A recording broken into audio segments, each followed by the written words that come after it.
So this is the update on Luna. She passed away a couple days ago, and I'm really bad at. I wouldn't say really bad. It's just usually protocol for me that I don't immediately get on camera and announce a kitten death. I need time to process. Our whole shelter does, just like anybody else who probably had, a kitten die. So she was in hospice. We knew it was coming.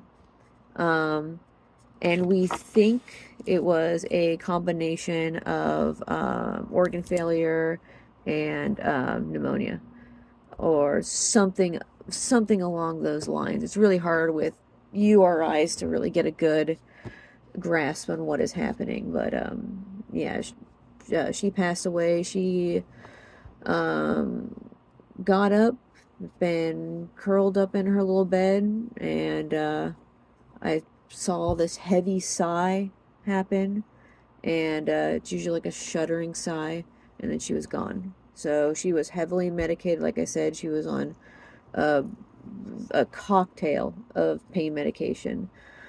And I had a few people wondering why I didn't bring her to the vet to be euthanized. And like I was saying before in my other video, um, but I was in the thralls of grief, is that if we can um, control the pain while they are here and let them pass on peacefully, that is a main goal. So if we couldn't control that pain, it would automatically be going to the vet and having them euthanized. Uh, but hospice care is beautiful. It is. Like, hospice care is um, wonderful. Not dissing on if you are we got to euthanize right now, people, that is also valid and that is fine. But we have the room and like the dedicated area for a really good hospice treatment. And over the years, we've gotten really good at spotting when a kitten should be on hospice and when they shouldn't, under the guidance of a vet, of course. Um, I worked in hospice when I was doing full-time medical. And the fact that I can do that with kittens is beautiful. So I do that. If you guys would like to help our organization, we have not only do we sell beautiful tea and beauty products, that you can, then 100% of those proceeds go to our 501c3 kitten shelter. I should say kitten rescue. I interchange them, but shelter and rescue are like different. We're a rescue. So forgive me. I'm a professional, I swear.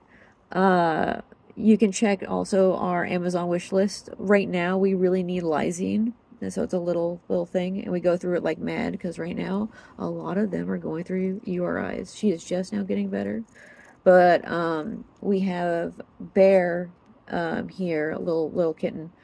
I'll show you a picture somewhere. Not doing so hot. Not really moving. He has a vet appointment coming up, but I don't think they're going to be able to really do anything. And so it's really up to the body at this point because it's usually a viral thing. You can't give antibiotics or stuff like that. So supportive care is really where it's at, and that lysine is great, and we're running low. So thank you all. I know it's a bummer. Like it's been a few days since Luna's passed, and it wouldn't have hurt so bad if she wasn't like on the mend. Like, it looked like before we put in her hospice care that she was gonna make it. She was a really good candidate, and then just like that. So if I were to tell you something, like some lesson to learn from this, um, we echo this in our shelter to everyone that we know. Kitten flu, kitten like sneezy, kitten, discharge, URIs, upper respiratory infections. Treat those very seriously, especially when it comes to kittens. Older cats, you can be a little bit more, isolate and, supportive care, but you really need to have a protocol when it comes to kittens because, they die. It's a very common thing for kittens to die from is the kitten cold.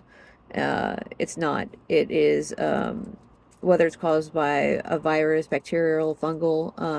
It kills kittens. So unfortunately, this was one kitten that we couldn't save. So a bummer. But you guys, I know it sounds really corny. Um, but you guys, we would be nothing without you. And uh, a lot of you are not only personal friends of mine, but are strangers that are cheering us on, and we see you. So even commenting and liking and sharing our stuff, you've heard it all before. It helps. It helps our mission. So even if you're not there buying products and doing, giving gift donations. Oh, that is another thing. I should make a separate video for it. If you give us gift donations, put and you're from Instagram or wherever, YouTube or what have you, please put what your handle is. I cannot find you to thank you. They'll put their real name on there, and I'll be like, "Who are you? Please let me at least thank you."